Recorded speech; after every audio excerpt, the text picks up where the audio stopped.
Hello everyone, welcome back to our YouTube channel. आज इस video में हम एसएससी जीडी 2023 के लिए एक प्रैक्टिस सेट लेकर आ चुके हैं। इस सेट में कुल 40 क्वेश्चन डिस्कस करने वाले हैं और इस 40 क्वेश्चन में से आपका कितना सही हुआ ये कमेंट में ज़रूर बताएं। तो चलिए आज के इस वीडियो को शुरू करते हैं। हमारा पहला क्वेश्चन है, राजीव गांधी खेल रत्न पुरस्कार पाने वाले सबसे कम उम्र के खिलाड़ी कौन है? Who is the youngest player to get Rajiv Gandhi Khel Ratna? सही उत्तर है इसका ऑप्शन डी, अभिनव बिंद्रा। अगला सवाल है, अर्थशास्त्री डैश ने 1998 में नोबेल पुरस्कार प्राप्त किया। Economist dash received a Nobel prize in 1998। यानी कि किस अर्थशास्त्री ने 1998 में नोबेल पुरस्कार प्राप्त किया है? सही उत्तर होगा इसका ऑप्शन ए, अमर्त्य सेन। अगला सवाल है, लक्षद्वीप द्वीप समूह डैश में स्थित है। The Lakshadweep island are situated in. सही उत्तर है इसका ऑप्शन बी, अरब सागर। लक्षद्वीप द्वीप समूह अरब सागर में स्थित है। अगला सवाल है, लथमार होली कहाँ मनाई जाती है? Where is Lathmar Holi celebrated? सही उत्तर है इसका ऑप्शन ए, बनारस और नंदगांव में। लथमार होली बनारस और नंदगांव में मनाया जाता है। अगला सवाल है, विषाणुओं के अध्ययन को क्या कहा जाता है? What is the study of virus called? सही उत्तर है इसका ऑप्शन सी, वायरोलॉजी। जिस विषय में विषाणुओं का अध्ययन किया जाता है उसको वायरोलॉजी कहा जाता है। अगला सवाल है, सत्य के प्रयोग किसकी आत्मकथा है? हुज ऑटोबायोग्राफी इज सत्य के प्रयोग? सही उत्तर है इसका ऑप्शन बी, महात्मा गांधी। सत्य के प्रयोग महात्मा गांधी की आत्मकथा है। अगला सवाल है, जम्मू और कश्मीर को कौन से अनुच्छेद के तहत विशेष दर्जा दिया गया था? Jammu and Kashmir was given special status under which article? सही उत्तर है इसका ऑप्शन बी, 370। आर्टिकल 370 के अनुसार जम्मू और कश्मीर को विशेष दर्जा दिया गया था। अगला सवाल है, भारतीय संविधान का नागरिकत्व धारा किस देश के संविधान से प्रेरित है? The Indian constitution section on citizenship is inspired by the constitution of which country? सही उत्तर है इसका ऑप्शन बी, यूके। भारतीय संविधान का नागरिकत्व धारा यूनाइटेड किंगडम के संविधान से प्रेरित है। अगला सवाल है, निम्नों में से कौन पानी के साथ प्रतिक्रिया करता है? Which of the following reacts with water? सही उत्तर है इसका ऑप्शन बी, कैल्शियम। कैल्शियम धातु पानी के साथ प्रतिक्रिया करता है। अगला सवाल है, क्वेश्चन नंबर 10, भारत सरकार में युवा मामले और खेल के लिए वर्तमान कैबिनेट मंत्री कौन है? Who is the present cabinet minister for youth affairs and sports in the government of India? सही उत्तर है ऑप्शन ए, किरेन रिजिजू। अगला सवाल है, जून 2018 में भारतीय फुटबॉल खिलाड़ी कौन है जो दुनिया के दूसरे सबसे ज्यादा गोल करने वाले खिलाड़ी बन गए हैं? Who is the Indian footballer who became the second highest goal scorer in the world in June 2018? सही उत्तर है इसका ऑप्शन डी, सुनील छेत्री। अगला सवाल है, हवा महल कौन सा शहर में स्थित है? In which city is the हवा महल लोकेटेड? सही उत्तर है ऑप्शन बी, जयपुर। राजस्थान के जयपुर में हवा महल स्थित है। अगला सवाल है, गांधी इरविन समझौता भारत के निम्नलिखित में से किस आंदोलन से संबंधित है? The Gandhi-Irwin Pact was related to which of the following movements of India? सही उत्तर है इसका ऑप्शन ए, सविनय अवज्ञा। अगला सवाल है, निम्नलिखित में से कौन फ्रांसीसी क्रांति के आदर्श से प्रेरित था? Who among the following was inspired by the ideals of the French Revolution? सही उत्तर है इसका ऑप्शन ए, टीपू सुल्तान। टीपू सुल्तान फ्रांसीसी क्रांति के आदर्श से प्रेरित था। अगला सवाल है, निम्नलिखित में से कौन सी सिंधु नदी की उपनदी नहीं है? Which of the following is not a tributary of Indus river? सही उत्तर है ऑप्शन ए, गंगा। गंगा नदी सिंधु नदी की उपनदी नहीं है। अगला सवाल है, गौतम बुद्ध ने अपना प्रथम उपदेश कहाँ दिया? Where did the Gautam Buddha give his first sermon? सही उत्तर है ऑप्शन बी, सारनाथ।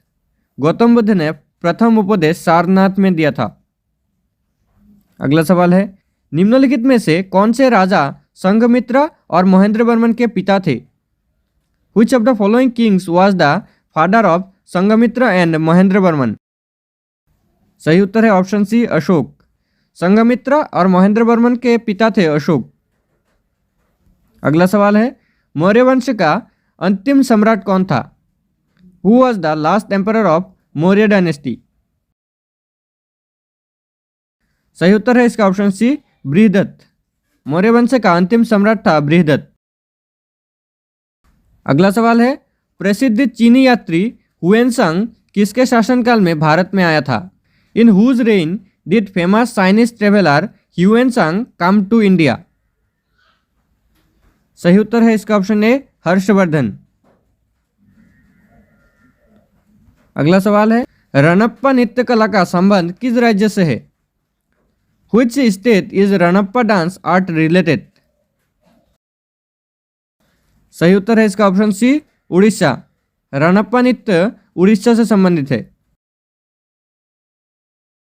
अगला सवाल है मुगल साम्राज्य के दौरान जजिया कर किस पर लगाया गया था? On whom was the jizya tax impose during the Mughal empire? सही उत्तर है इसका ऑप्शन ए गैर मुस्लिम नागरिकों पर। अगला सवाल है 1965 भारत पाक युद्ध के दौरान भारत का नेतृत्व करने वाले प्रधानमंत्री कौन थे? Who was the prime minister who led India during the 1965 Indo Pak war? सही उत्तर है इसका ऑप्शन ए लाल बहादुर शास्त्री। 1965 में जब भारत और पाकिस्तान के बीच युद्ध हो रहा था तब भारत के प्रधानमंत्री थे लाल बहादुर शास्त्री। अगला सवाल है किस युग के शासनकाल को स्वर्ण युग कहा जाता है? Which era's reign is called the golden age? सही उत्तर है ऑप्शन ए गुप्त काल। अगला सवाल है तराइन के द्वितीय युद्ध में पृथ्वीराज चौहान ने किसके द्वारा पराजित हुए थे? By whom was the Prithviraj Chauhan defeated in the second battle of Tarain? सही उत्तर है ऑप्शन सी मोहम्मद गोरी। अगला सवाल है किस युद्ध में नेपोलियन की पराजय हुई थी? In which war was Napoleon defeated? सही उत्तर है इसका option C Waterloo. Napoleon Bonaparte Waterloo युद्ध में पराजित हुई थी। अगला सवाल है ब्रह्म समाज की स्थापना किसने की थी? हु फाउंडेड द ब्रह्म समाज? सही उत्तर है ऑप्शन बी राजा राममोहन राय। ब्रह्म समाज की स्थापना की थी राजा राममोहन राय ने। अगला सवाल है प्राचीन संस्कृत व्याकरण पुस्तक अष्टाध्यायी लेखक कौन है? Who is the author of the ancient Sanskrit grammar book Ashtadhyayi? सही उत्तर है इसका ऑप्शन सी पाणिनि। अगला सवाल है चौरी चौरा घटना के कारण किस आंदोलन को अचानक रोकना पड़ा? Which movement had to be stopped suddenly due to Chauri Chaura incident? सही उत्तर है ऑप्शन सी असहयोग आंदोलन। अगला सवाल है मीनाक्षी मंदिर कहां पर स्थित है? Where is the Meenakshi temple situated? सही उत्तर है ऑप्शन ए तमिलनाडु। तमिलनाडु में मीनाक्षी मंदिर स्थित है। अगला सवाल है निम्न में से कौन भारत की अर्थव्यवस्था को सबसे अच्छे से परिभाषित करता है? Which of the following best defines the economy of India?